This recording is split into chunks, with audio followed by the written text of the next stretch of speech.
नमस्कार. जर तुमची पण मुलं मेथीची भाजी खात नसतील तर ही रेसिपी तुमच्यासाठी. त्यासाठी वाटीभर मेथीला कापून स्वच्छ धुवून घेतले. त्यात एक बारीक चिरलेला कांदा, एक बारीक चिरलेली मिरची, कोथिंबीर टाकले.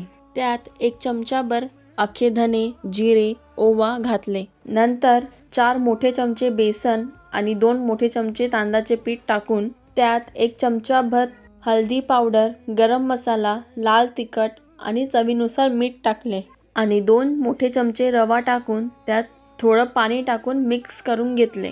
आणि सगळ्यात मेन गोष्ट म्हणजे लिंबू. थोडंसं लिंबू पिळून मिक्स करून घेतले. लिंबूमुळे आपली मेथी अजिबातच कडू लागणार नाही. त्यानंतर लगेचच फ्राईंग पॅनमध्ये थोडंसं तेल टाकून रवा मेथीचे बॅटर थापून घेतले. लो फ्लेमवर 1 ते 1.5 मिनिटांनी पलटून घेतले. पलटून घेतल्यावर ग्लासच्या साहाय्याने रवा मेथीच्या पाट्या दाबून घेतले आणि 1 मिनिटांनी काढून घेतले आणि तयार आहे आपल्या रवा मेथीच्या पाट्या. तुम्ही सुद्धा नक्की ट्राय करा. चला सबस्क्राईब करा.